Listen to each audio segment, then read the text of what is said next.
Hello everyone, this is Grace. It is December the 27th, 2025, and today we're going to be taking a look at the 7 Kings of Revelation 17. Let's go ahead and get started. And there are 7 kings, 5 are fallen, and 1 is, and the other is not yet come. And when he cometh, he must continue a short space. And the beast that was, and is not, even he is the 8th, and is of the 7, and goeth into perdition. We'll come back later and read that in context. Right now, I just wanted to point out the 7 kings, and so that we could go to Daniel 2 and take a look at the crux of the study. So, when I originally studied Daniel 2, I had always it had kind of bothered me that they would name off the body parts, but it would say his arms, but there are 2 arms and there are 2 legs. And I was just listening to a sermon, and I had always kind of meant to go back and study that. Nothing, I didn't, and the study doesn't have anything to do with it, but it did draw my attention to Daniel when I was listening to another sermon, and they mentioned the 7 kings. And of course I remembered Daniel 2 and the body parts, but this time I didn't think of 2 arms, 2 legs, and whether that meant anything.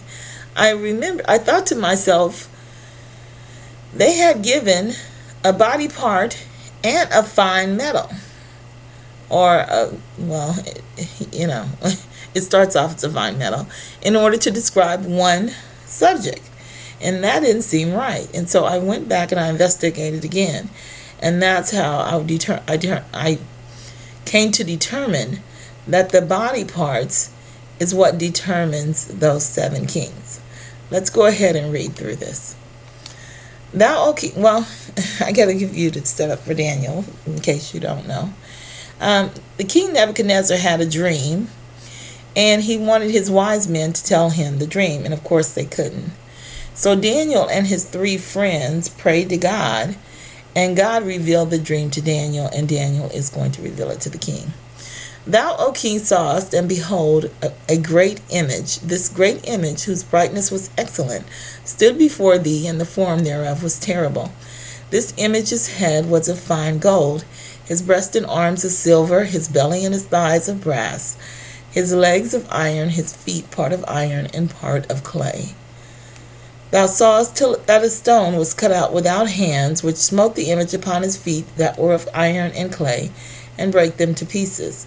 Then was the iron, the clay, the brass, the silver, and the gold broken to pieces together, and became like the chaff of the summer threshing floor. And the wind carried them away, that no place was found for them. And the stone that smote the image, became a great mountain, and filled the whole earth. This is the dream, and we will tell the interpretation thereof before the king, we being Daniel and God.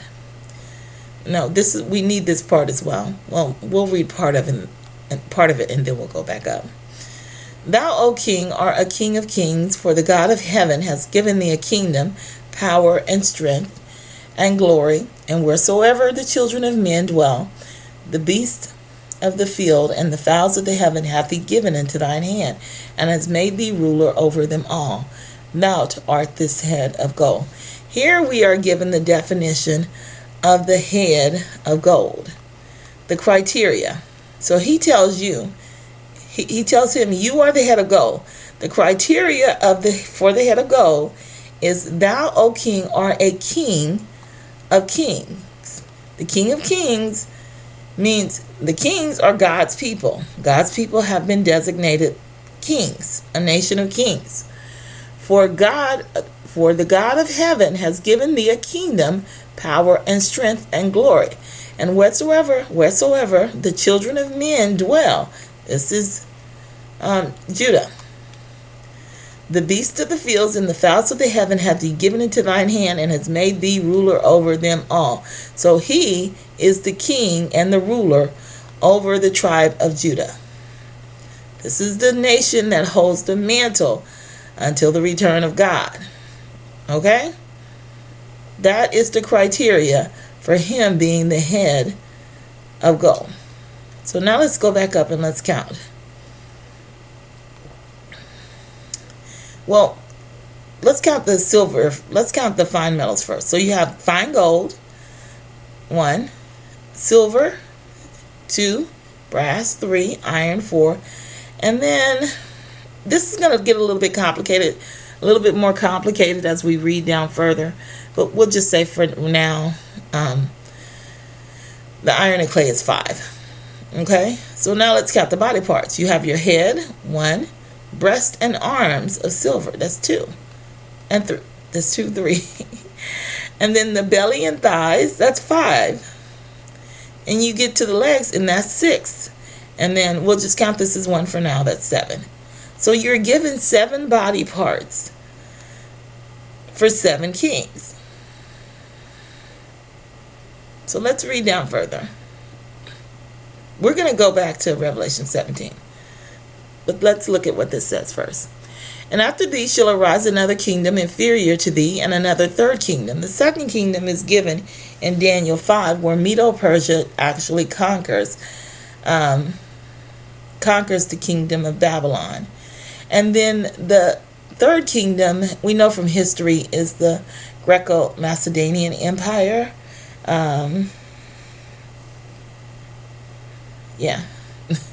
Is the Greek king, and which shall bear rule over all the earth. And the earth is the church in the Bible. Spiritually, when you look at the prophetic interpretation, earth is not the world. It is it's the church, or God's people. And the fourth kingdom shall be as strong as iron, for as much as iron breaketh in pieces, and subdueth all things.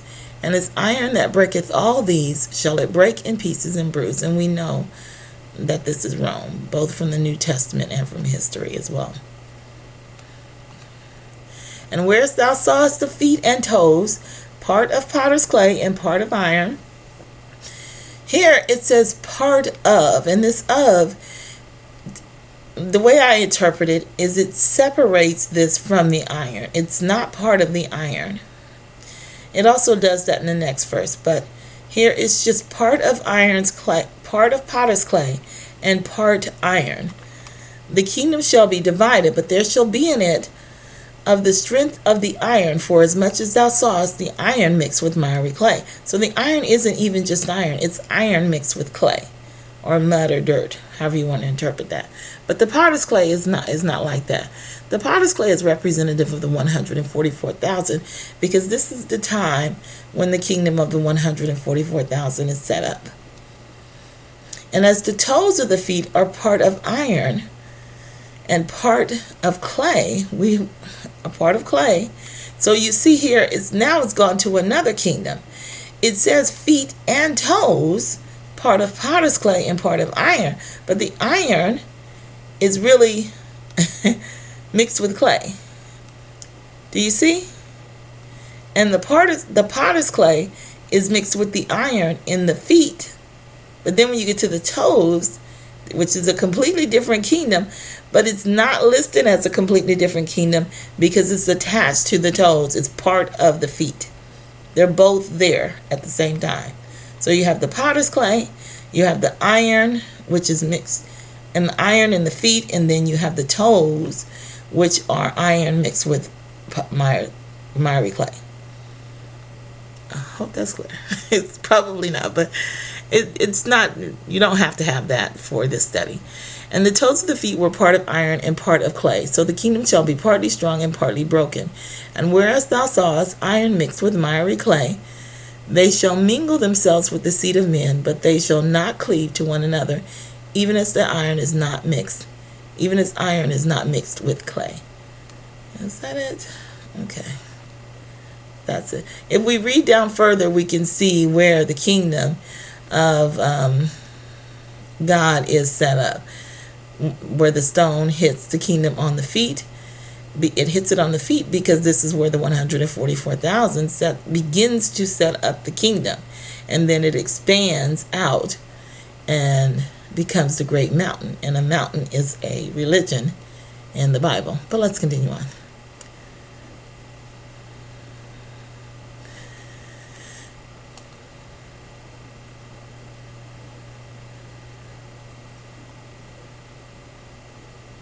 So I put a couple of definitions in here just to help us with the kingdom. I don't have a lot. This isn't a big study. It's more of a kind of a review, kind of, just in case there was new information I had to add, because I couldn't remember what I taught in the old study. The ancient and honorable, he is the head, and the prophet that teaches lies, he is the tail. So a head is a powerful, honorable person.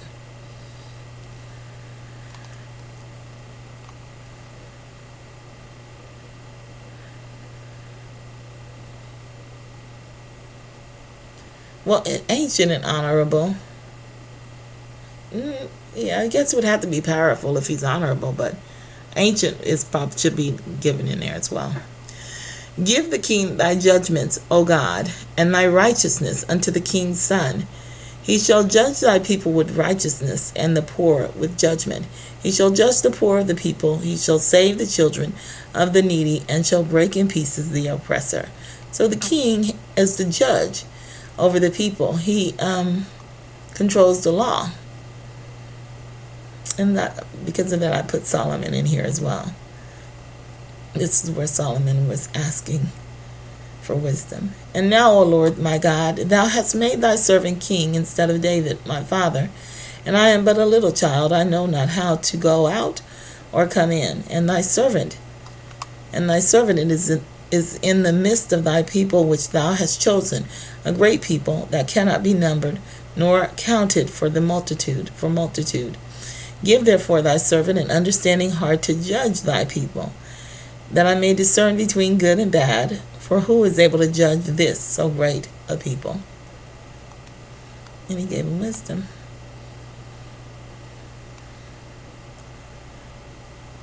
The king's strength also loveth judgment. Thou dost publish equity. Thou executest judgment and righteousness in Jacob. Our equity. Let's establish equity. Okay. Okay, so now we're going to read down to establish the context for Revelation 10. So let's go ahead and read down. And there came one of the seven angels which had the 7 vials, and talked with me, saying unto me, Come hither, I will show unto thee the judgment of the great whore that sitteth upon many waters, with whom the kings of the earth have committed fornication, and the inhabitants of the earth have been made drunk with the wine of her fornication. So this beast,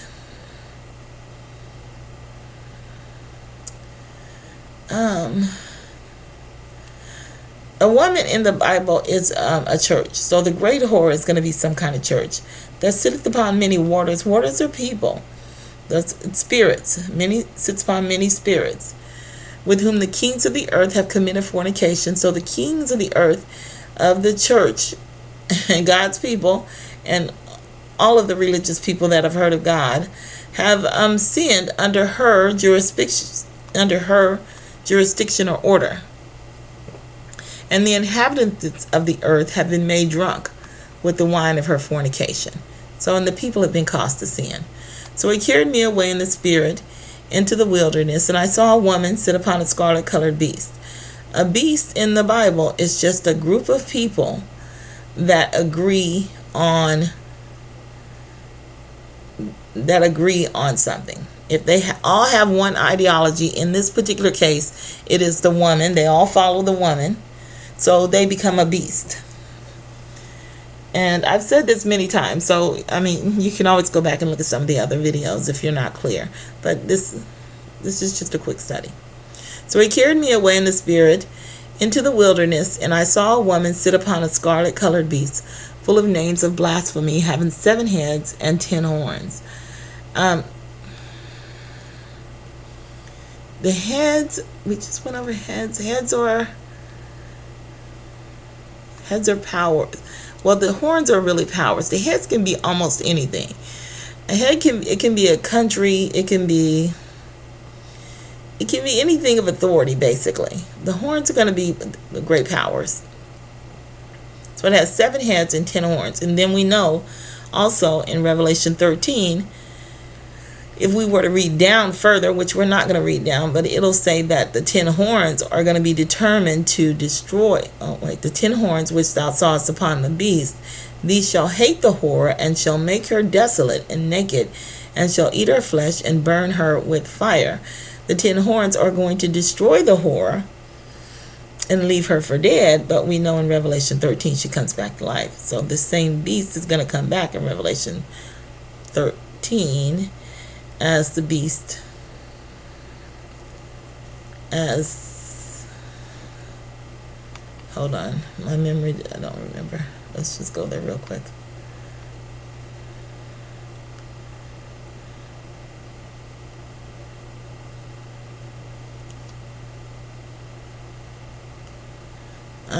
Stood upon the sand of the sea, and saw a beast rise up out of the sea, having 7 heads and 10 horns, and upon his horns 10 crowns, and upon his heads the names of blasphemy. So the woman is destroyed, but the beast is there, but one of the heads is going to be destroyed, because it's probably America. Well, it's not probably, it is America. And the beast which I saw was like unto a leopard. We don't need any of this. I'm just trying to think. Here it is. And I saw one of his heads as it were wounded to death, and his deadly wound was healed, and all the world wondered after the beast. So this is America. This is us after the Third World War. Okay, so now we can go back. So the church is going to be a church in America as well. The whore that sits upon the woman, they're going to destroy the church, and they're going to, by destroying the church, they're going to end up destroying all of America during that Third World War. And but of course, you know, the remnant will stay, and then of course the wicked will go into captivity. Let's look at that. There's not much I can remember to say about that. It is Isaiah.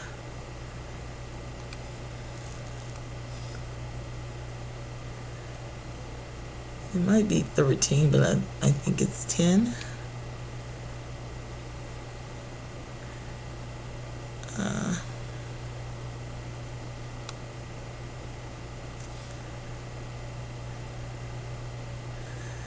This is Assyria, who is going to conquer them during the Third World War. Let's just read through this. Maybe we'll see something. Now, Assyria is who conquers in Jeremiah during the Third World War. That's who comes out on top. So, O Assyria, the rod of mine anger, and the staff of their hand in mine indignation, I will send him against the hypocritical nation, and against the people of my wrath will I give him charge to take the spoil, and to take the prey, and to tread them down like the mire in the street. Okay, that's what we were looking for, but we'll read a little further. Howbeit he means not so, neither doth his heart think so, but it is in his heart to destroy and cut off nations, not a few, because he's going to conquer a lot of nations. For he saith, are not my princes altogether kings? Is not Kalano as Karshemith? Is not Hamath as Arpad? Is not Samaria as Damascus? As my hand has found the kingdom of the idols, and whose graven images did excel of Jerusalem and of Samaria, shall I not, as I have done unto Samaria and her idols, so do unto Jerusalem and her idols? Wherefore it shall come to pass that when the Lord has performed his whole work upon my... Let me just stop here for a moment. His heart thinks so, but it is in his heart to destroy and cut off nations, not a few. It says it's in his heart to do it, but it doesn't say he actually does it. But that was my understanding before, so I may be missing something. Wherefore it shall come to pass that when the Lord has performed his whole work upon Mount Zion, And on Jerusalem I will punish the fruit of the stout heart of the king of Assyria, and the glory of his high looks. For he saith, by my strength, by the strength of my hand I have done it, and by my wisdom, for I am prudent. And I have removed the bounds of the people, and have robbed their treasures, and I have put down the inhabitants like a valiant man. And my hand has found as a nest the riches of the people, and as one gathereth eggs that are left, have I gathered all the earth, and there was none that moved the wing, or opened the mouth, or peeped. So he's just going to tread over us. Shall the axe boast itself against him that heweth it, or that heweth therewith? Or shall the saw magnify itself against him that shaketh it, as if the rod should shake itself against him that lifteth up? As if the staff should lift up itself, as if it were no wood, and this is why I kept reading, because afterwards he has to be humbled. Therefore, the second Exodus is going to bring us back to America, which is Revelation 13. Therefore shall the Lord of hosts send among his fat ones leanness, and under his glory he shall kindle a burning like the burning of a fire. Anyway, we'll continue on with the study.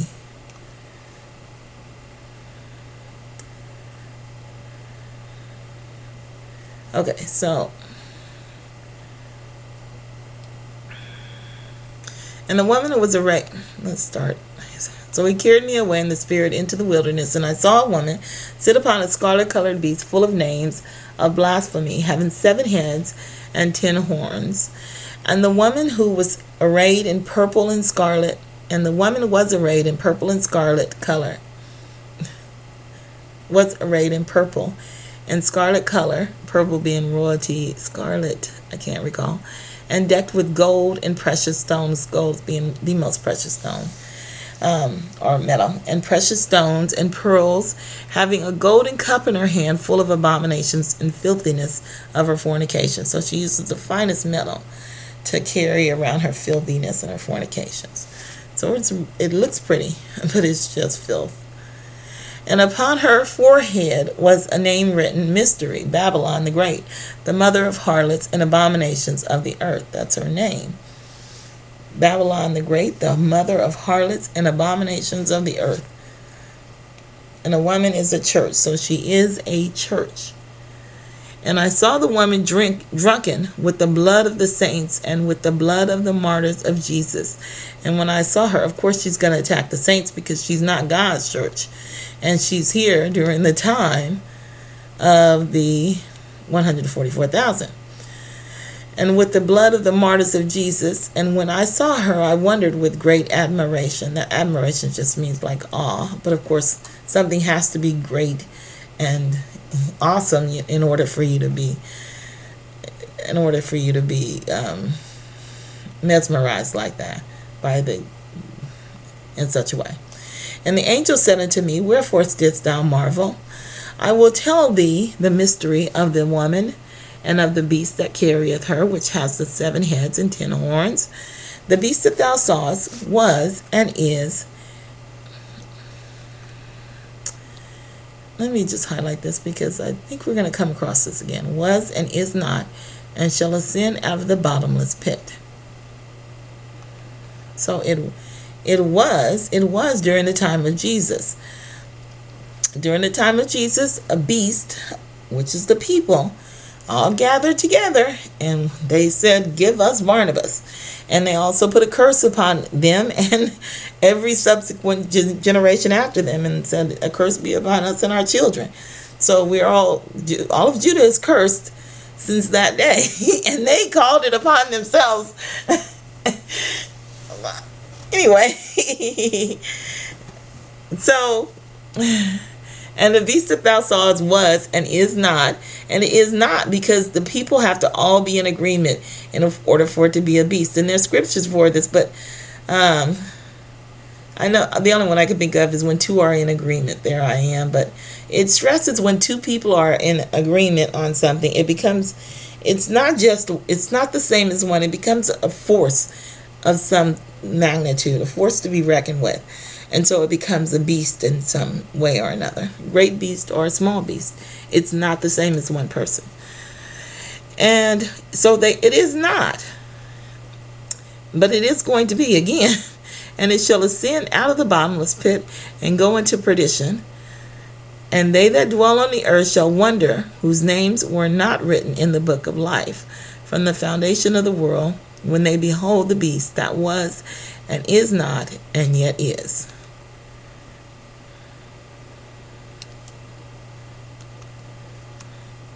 So it was, it is not, because it has been disassembled. We don't all believe the same. And yet the people are still here in order to activate the beast at any time. And here is the mind which has wisdom.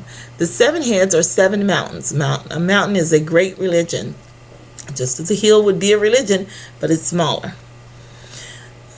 The 7 heads are 7 mountains on which the woman sitteth. When you sit something, that means you're reigning over it, or you control it, like a woman sitting upon a horse. And up here, she was sitting upon the beast. So she was controlling and over the beast. A church was reigning over the beast. Here's the mind which has wisdom. The 7 heads are 7 mountains on which the woman sitteth. So she rules 7 other religions. And there are 7 kings, 5 are fallen, and 1 is, and the other is not yet come. Okay, so we're going to jump back to Daniel, and we're going to count the 5. And I don't have Daniel 2 bookmarked, so we'll have to do it the hard way. Okay, so we're counting the body parts. The head, which is 1, the breast and arms, the 3, the belly and the thigh. Those are the 5 that are fallen. The one that is Rome. We're still in Rome. I want you to also keep in mind that the people of God never leave the land of Jerusalem. They're always here. And when you look at the map now, you have Rome here. You have Rome all the way over there. You have all of these different places, which were different places on the map. That's just not so according to the Bible. Babylon became Medo-Persia. Medo-Persia became the Greco-Macedonian Empire. Then that was controlled by Rome, and it's still controlled by Rome. We're still under the leadership of Rome. All of this was in America. All of it was. They just renamed different areas. That's all. But we are always in the same spot.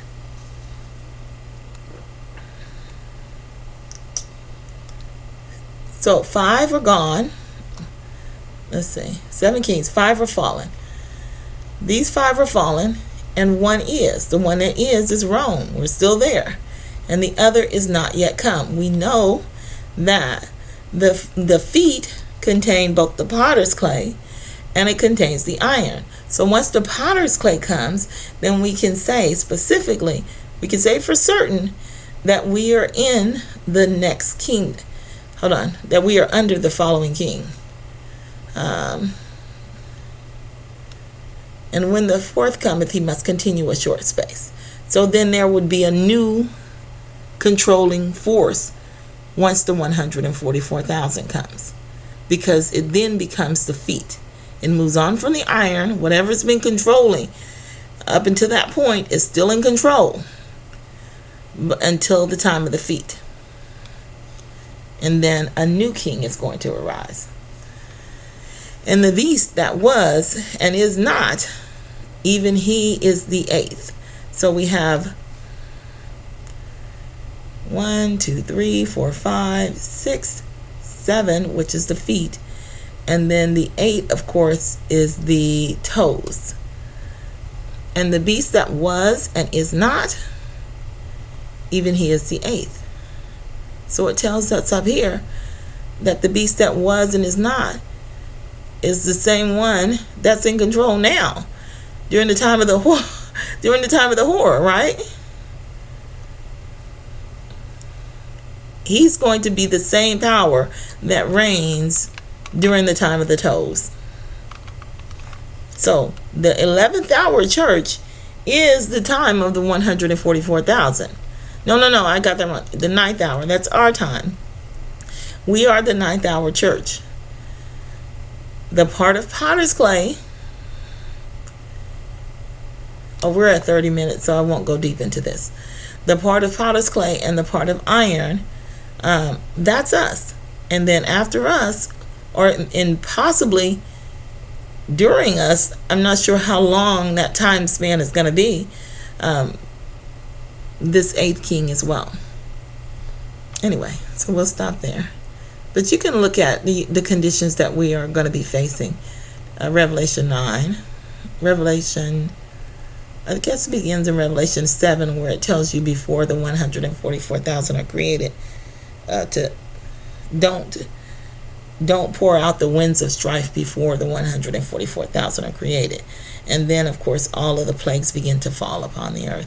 It does not, I'm not specifically talking about the vials either. The vials are already being poured out. We can see that if you know what you're looking for. But I'm not going to go into that right now. We're at 30 minutes, and this is much longer than I expected the video to be.